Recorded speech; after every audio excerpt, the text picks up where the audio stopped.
আসসালামু আলাইকুম, কেমন আছেন সবাই? আশা করছি আপনারা সবাই ভালো আছেন।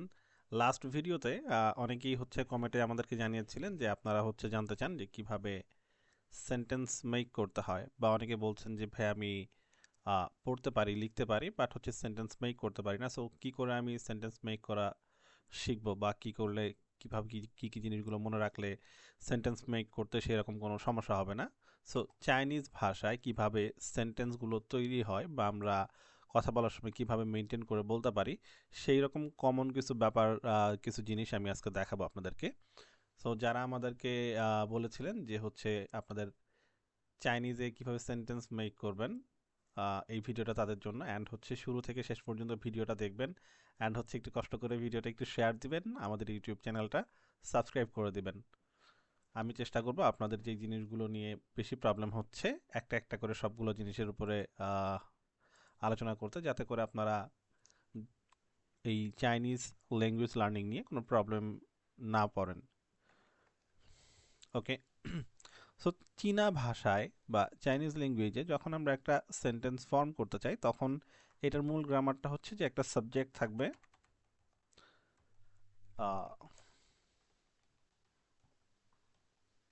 সাবজেক্ট থাকবে, তারপরে ভার্ব থাকবে, এবং শেষে একটা অবজেক্ট থাকবে। সো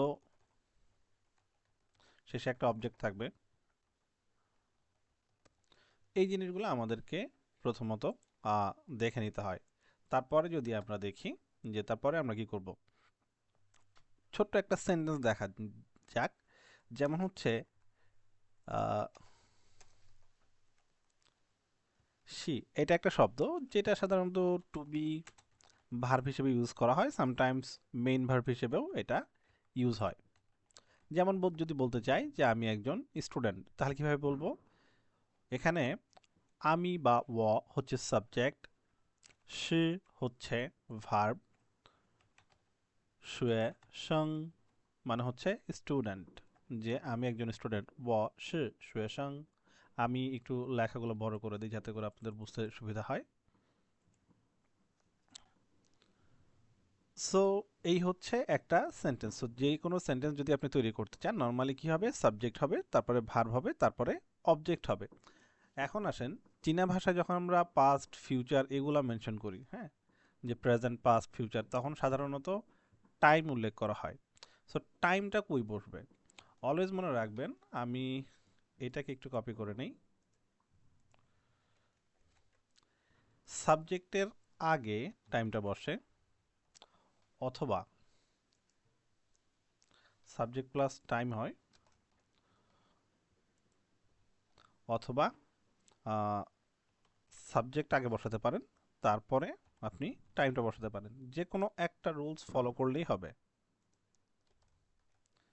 যে আপনি আগে টাইম সাবজেক্ট বসাবেন, অথবা সাবজেক্ট আগে বসাবেন তারপরে টাইম বসাবেন। যে কোনো এখান থেকে একটা জিনিস ফলো করলে আপনার হচ্ছে, তারপরে বাকি স্ট্রাকচারটা কিন্তু যেমন ছিল তেমনই থাকবে। যেমন আমি যদি বলতে যাই যে আমি আগামীকাল সকালে ব্যাংকে যাব, তাহলে সেই সেন্টেন্সটা কিভাবে ফর্ম হবে? আমরা কি বলেছি? টাইমটা আগে বা পরে যে কোনো জায়গায় লেখা যায়। তাহলে আমরা যদি প্রথমটা যদি ফলো করি, তাহলে কি হবে? আগামীকাল মিংথিয়ান সকালে সাংউ, যে কি মিংথিয়ান সকালে, আগামীকাল সকালে আমি ব্যাংকে যাব। ও শিয়াং ছি ইনহাং, যে আগামীকালকে সকালে আমি ব্যাংকে যাব, এরকম আমার একটা প্ল্যান আছে যে আমি কালকে সকালে ব্যাংকে যাব। সো এখানে কি হচ্ছে, যে দেখেন টাইমটা কোথায় বসছে? টাইম সাবজেক্টের আগে বসতেছে। কোথায় বসতেছে টাইমটা? এই যে আমাদের যে সাবজেক্ট, সেই সাবজেক্টের আগে বসিয়েছি আমরা। কিন্তু আমরা চাইলে কি করতে পারি? সাবজেক্টের পরেও টাইমটা বসাতে পারি। যেমন ও মিংথিয়ান সাংউ শিয়াং ছি ইনহাং। এরকম ভাবেও কিন্তু চাইলে আমরা এই সেন্টেন্সটা মেক করতে পারছি। এবার কি হচ্ছে? এইবার সাবজেক্টের পরে আমাদের ইয়াটা চলে আসছে, টাইমটা চলে আসছে। তো এই হচ্ছে একটা জিনিস, যে টাইম কই বসাবো আমরা সবসময়? সাবজেক্টের হয় আগে, নাহলে সাবজেক্টের পরে। দেখেন একটু ভালোভাবে মনে রাখেন, প্রথমে আমরা কি করছি, যে subject plus verb plus object, এটা হচ্ছে মেইন রুলস। চাইনিজ গ্রামার যে কোনো প্যাটার্নে আপনি বসান, সাধারণত এইটাই ফলো হবে। তারপরে এখানে কি আসতেছে, যে টাইম আগে বসবে, তারপরে সাবজেক্ট, অথবা সাবজেক্ট আগে বসবে, তারপরে টাইম বসবে, তারপরে কি হবে, রীতিমতো যে ভার্ব বসবে, অবজেক্ট বসবে, এই জিনিসগুলো বসবে। এখন হচ্ছে আর একটা জিনিস আমি একটু মেনশন করে দিই, একটু ছোট করে লিখি রুলসটা, যে টাইম সাবজেক্ট প্লাস টাইম, অথবা টাইম প্লাস সাবজেক্ট, যে কোনো একটা, তারপরে কি হবে, তারপরে হবে মডাল ভার্ব বা সাহায্যকারী ভার্ব যেগুলো আছে আমাদের, modal verb plus object. So এতটুকু, এইটার এক্সপ্লেনেশন যাওয়ার আগে একটা জিনিস একটু বলে রাখি, নেগেটিভ ওয়ার্ড। নেগেটিভ ওয়ার্ডগুলো কি কি, সাধারণত কমন নেগেটিভ ওয়ার্ড হচ্ছে, একটা হচ্ছে পু আর একটা হচ্ছে মেই। পু মানে না, আর মেই মানে হচ্ছে নেই, যে আমার কাছে এই জিনিসটা নেই বা কোথাও একটা কোনো কিছু নেই, এমনটা বোঝায়। সো এই হচ্ছে নেগেটিভ ওয়ার্ড। আরও নেগেটিভ ওয়ার্ড আছে, বাট এটা মোস্ট কমন নেগেটিভ ওয়ার্ড, আমি জাস্ট উদাহরণের জন্য এগুলো দিচ্ছি। আমরা আগে এই সেন্টেন্সটা দেখি, তারপরে বাকি জায়গায় যাচ্ছি। আর নেগেটিভ ওয়ার্ডের জন্য আরেকটা কথা বলে নেই, নেগেটিভ ওয়ার্ড কোথায় কোথায় বসে। দুইটা জায়গায় নেগেটিভ ওয়ার্ড একটা বসতে পারে, যে নেগেটিভ ওয়ার্ড প্লাস অ্যাডজেক্টিভ অথবা ভার্ব, এই দুইটার আগে নেগেটিভ ওয়ার্ড বসে। কিসের আগে বসে নেগেটিভ ওয়ার্ডটা, অ্যাডজেক্টিভের আগে বসে, না হলে ভার্বের আগে বসে। সো সেন্টেন্স যখন আপনারা গঠন করবেন, খেয়াল রাখবেন যে নেগেটিভ ওয়ার্ডটা কই কই বসতেছে। সো আমরা যদি এখানে দেখি যে আগের সেন্টেন্সটাই যদি আমরা নিয়ে আসি, যে এই সেন্টেন্সটা আমরা যদি হুবহু এই সেন্টেন্সটাই কপি করি এখানে, তাহলে দেখেন এখানে দুইটা ভার্ব আছে, সিয়াং একটা ভার্ব, আর একটা হচ্ছে ছি, এটা আর একটা ভার্ব, দুইটা ভার্ব। আমি কিছু মডাল ভার্বের এখানে কথা বলে দিই, যে কোনগুলা মডাল ভার্ব। যেমন হচ্ছে হুয়েই, খই, নং, শি, এগুলো হচ্ছে সাহায্যকারী ভার্ব। হুম, শিয়াং, ইয়াও। শিয়াং ইয়াও সামটাইমস মেইন ভার্ব হিসেবেও ইউজ করা হয়, সাহায্যকারী ভার্ব হিসেবেও বসে।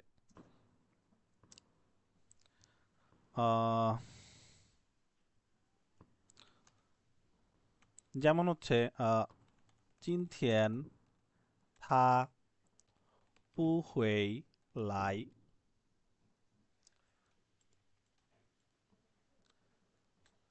এখানে একটা জিনিস দেখেন, লাই এটা হচ্ছে আমাদের মেইন ভার্ব, আর হুইটা হচ্ছে মডাল ভার্ব। নেগেটিভ ওয়ার্ড, এখানে আরেকটা জিনিস একটু বলে দেই, নেগেটিভ ওয়ার্ডটা অলওয়েজ যে অ্যান ওয়ার্ড, তারপরে হচ্ছে যদি কোনো সেন্টেন্সে আর কি মডাল ভার্ব থাকে সেই ক্ষেত্রে, তারপর হচ্ছে মডাল ভার্ব, তারপরে বসবে মেইন ভার্ব, মেইন ভার্বটা তারপরে বসবে। সো এখানে দেখেন কি বসতেছে, যে এখানে নেগেটিভ ওয়ার্ডটা কোথায় বসেছে, মডাল ভার্বের আগে বসেছে। নেগেটিভ ওয়ার্ড কোথায় বসেছে, মডাল ভার্বের আগে, তারপরে আমাদের মেইন ভার্বটা বসাতে হচ্ছে। সো এই প্যাটার্নটা একটু মনে রাখবেন, তাহলে কি সাবজেক্ট টাইম বা টাইম সাবজেক্ট, তারপরে হচ্ছে মডাল ভার্ব, তারপরে ভার্ব, তারপরে অবজেক্ট। আর নেগেটিভ ওয়ার্ড যদি থাকে, নেগেটিভ ওয়ার্ড কই বসবে, মেইন ভার্ব আর মডাল ভার্ব দুইটা যদি একসাথে থাকে, নেগেটিভ ওয়ার্ডটা মডাল ভার্বের আগে বসবে। আর যদি না থাকে, যে মডাল ভার্ব যদি না থাকে, তাহলে ডিরেক্টলি এটা মেইন ভার্বের আগে বসবে নেগেটিভ ওয়ার্ডটা। যেমন হচ্ছে ও পু ছি, যে আমি যাব না, অপুচ্ছি, আমি যাব না। এখানে ছি হচ্ছে মেইন ভার্ব, আর এটা হচ্ছে নেগেটিভ ওয়ার্ড, এরকম ভাবে। সো আপনারা যখনই চাইনিজ সেন্টেন্স তৈরি করতে যাবেন, চাইনিজ সেন্টেন্স তৈরি করতে গেলে এটা খেয়াল রাখবেন, যে সাবজেক্ট ভার্ব অবজেক্ট বসবে, টাইমটা সাবজেক্টের আগে বা পরে বসে, তারপর ভার্ব, তারপর অবজেক্ট। নেগেটিভ ওয়ার্ডটা কোথায় বসে, ভার্বের আগে বা অ্যাডজেক্টিভের আগে। অ্যান্ড হচ্ছে এরকম সেন্টেন্স যদি থাকে, সেই ক্ষেত্রে মডাল ভার্ব আর ভার্ব যদি একসাথে থাকে, নেগেটিভ ওয়ার্ডটা এই মডাল ভার্ব বা ভার্বের আগে বসবে। আর যদি নেগেটিভ ওয়ার্ড না থাকে, সরি মডাল ভার্ব যদি না থাকে, তাহলে কই বসবে? ডিরেক্টলি ভার্বের আগে নেগেটিভ ওয়ার্ডটা বসবে। এখন আসেন যে অ্যাডভার্ব যদি কোথাও থাকে, অ্যাডভার্ব প্লাস হচ্ছে অ্যাডজেক্টিভ, তারপরে কি বলবে? ভার্ব বলবে। আগে কি বলবে? অ্যাডভার্ব, তারপরে অ্যাডজেক্টিভ, তারপরে হচ্ছে ভার্ব। যেমন হচ্ছে হান খোয়াই শো, যে কি খুব তাড়াতাড়ি বলছে। কেউ একজন কথা বলছে, ধরেন আপনি বলতেছেন যে উনি কথাটা খুব তাড়াতাড়ি বলছে, হ্যান খোয়াই শো। সো এখানে দেখেন হ্যান হচ্ছে অ্যাডভার্ব, হ্যান এটা হচ্ছে অ্যাডভার্ব, তারপর হচ্ছে খোয়াই অ্যাডজেক্টিভ, এরপরে হচ্ছে ভার্ব হচ্ছে শো, হ্যান খোয়াই শো। সো এই যখন আপনারা একসাথে কোনো একটা সেন্টেন্সে অ্যাডভার্ব অ্যাডজেক্টিভ ভার্ব মেনটেন করতে যাবেন, তখন সাধারণত এই প্যাটার্নটা আপনারা মেনটেন করবেন। এই হচ্ছে মোটামুটি, যদি একটা চাইনিজে আপনি সেন্টেন্স মেক করতে চান, তাহলে আপনার অ্যাটলিস্ট গ্রামারের এই জিনিসগুলো যে এরকমভাবে মেনটেন হয়, এই কয়টা জিনিস মেনটেন করা দরকার আপনার। এনি কাইন্ড অফ সেন্টেন্স হোক, যে কোনো সেন্টেন্স হোক, হ্যাঁ, যে কোনো গ্রামার হোক, সবগুলা গ্রামারের ক্ষেত্রেই দেখবেন যে এই জিনিসগুলা এরকমভাবে বসতেছে। কিছু ব্যতিক্রম আছে, আমি চেষ্টা করব বিভিন্ন গ্রামারগুলো আপনাদের সাথে আলোচনা করতে এবং দেখাতে, যাতে করে সেন্টেন্স মেক করা নিয়ে আপনাদের কোনো প্রবলেম না হয়। আজকের ভিডিওটা আর বেশি লম্বা করব না, অ্যান্ড এই ভিডিওটা দেখার পরে আপনারা অবশ্যই আমাকে জানাবেন যে আপনারা এতটুকু জিনিস মনে রেখে সেন্টেন্স মেক করতে কতটুকু আপনাদের সুবিধা বা অসুবিধা হচ্ছে। তারপরে হচ্ছে আমি চেষ্টা করব আপনাদের কমেন্টের ভিত্তিতে পরবর্তী যে জিনিসগুলো রয়েছে সেগুলো আস্তে আস্তে আরও আলোচনা করতে, গ্রামারগুলো, যাতে করে আপনাদের সেন্টেন্স মেক করতে কোনো প্রবলেম না হয়। তো আজকের মতো এ পর্যন্তই থাকবে। আজকের ভিডিওতে আর বেশি কথা বলবো না।